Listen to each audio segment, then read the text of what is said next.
Shalom warga kerajaan Allah. Kita bertemu kembali dalam segmen Weekly Wisdom. Dan Weekly Wisdom untuk minggu ini kita akan bicara tentang Alkitab berasal dari Allah. Kenapa penekanan ini penting? Kenapa kita harus pastikan ini? Karena memang betul-betul Alkitab itu berasal dari Allah. Anda yang ragu atau Anda yang tidak percaya, saya pastikan kepada Anda salah. Kenapa? Alkitab adalah buku yang paling banyak dibaca dalam sejarah. Buku yang paling banyak dilihat orang. Kita semua baca. Dan kita semua mengalami sesuatu ketika membacanya. Karena itu, saya akan memberikan penjelasan dua hal penting kenapa Alkitab berasal dari Allah, tentang klaim Alkitab dan kontinuitas Alkitab. Klaim Alkitab yang pertama, ada banyak bukti bahwa Alkitab secara keseluruhan adalah kitab yang unik, berbeda dengan karya tulis lainnya. Klaim keunikan ini dinyatakan oleh Alkitab sendiri.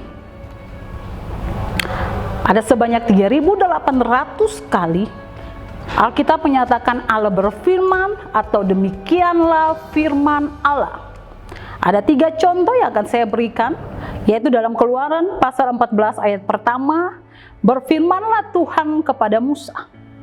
Keluaran 20 ayat yang pertama menuliskan, lalu Allah mengucapkan segala firman. Dan Imamat 4 ayat 1, Alkitab menuliskan Tuhan Allah berfirman kepada Musa. Itu 3 dari 3.800 Allah berfirman kepada kita. Itu klaim yang pertama. Klaim yang kedua, yang perlu kita tahu bahwa para penulis yang mengklaim bahwa kitab suci berasal dari Allah adalah orang-orang yang patut dipercaya. Sekali lagi saya harus bilang, mereka adalah orang-orang yang patut dipercaya. Ini penekanan yang penting bagi kita.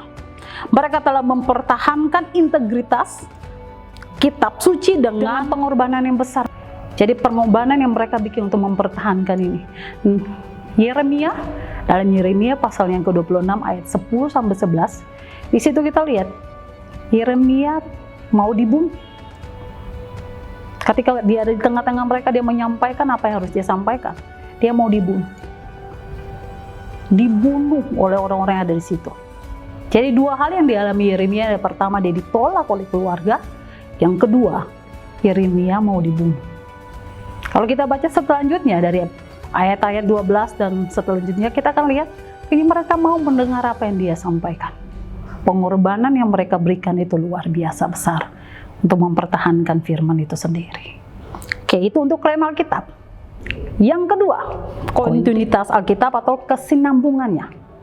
Yang pertama, Alkitab berasal dari 40 penulis yang berbeda, seperti Musa, Yosua, Samuel, Yeremia, Esra, Daud, Salomo, Yeremia.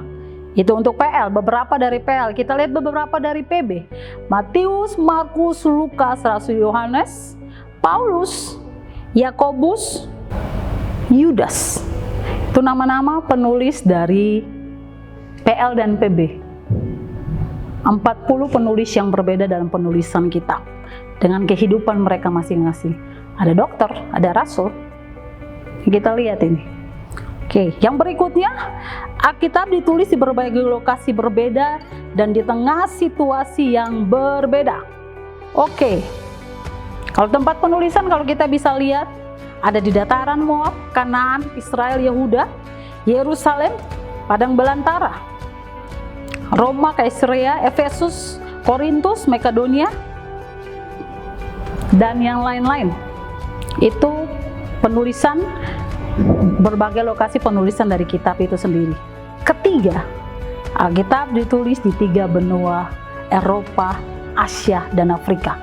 Kalau Bapak Ibu mau baca Alkitab, maka Bapak Ibu akan temukan itu. Mungkin yang paling gampang yang kita dengar benua Eropa, Roma, kota yang terkenal sampai hari ini. 3 benua besar tempat Alkitab itu ditulis. Keempat, banyak di antara para penulis, mereka tidak saling mengenal, bahkan tidak tahu tentang tulisan lainnya. Satu dan satu tidak tahu. tidak tahu penulisan mereka, tapi lihat yang terjadi. Mereka berbeda, tidak tahu tentang penulisan masing-masing, tapi kesinambungan yang terjadi dalam penulisan kitab dari Kejadian sampai Wahyu, itu yang kita terima. Itu luar biasa dahsyat. Kesinambungannya itu terlihat sama sekali luar biasa. Kelima, ditulis 1500 tahun. Bayangkan dari Kejadian sampai Wahyu, sudah tidak saling kenal, jarak terlalu jauh. Waktu satu menulis ini, yang lain sudah tidak ada. Tapi itulah tahun penulisan Alkitab 1500 tahun. Begitu lama mereka menulis Alkitab. Jadi jangan sia-siakan buku yang Bapak Ibu pegang. Karena untuk mendapatkan satu buku itu dibutuhkan 1500 tahun. Kita cuma pegang sekejap kita punya. Tapi perjuangan yang dilakukan para rasul untuk menulis itu, para nabi untuk menulis itu luar biasa lamanya. 1500 tahun. Sekali lagi, jangan sia-siakan Alkitab yang kita pegang.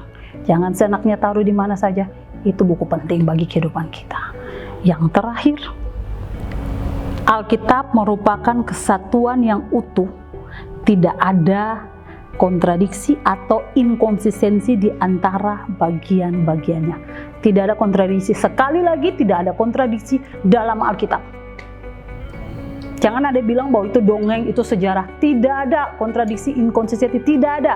Ada orang bilang, oh kok isinya cuma begitu, oh kok isinya nggak nyambung, siapa bilang?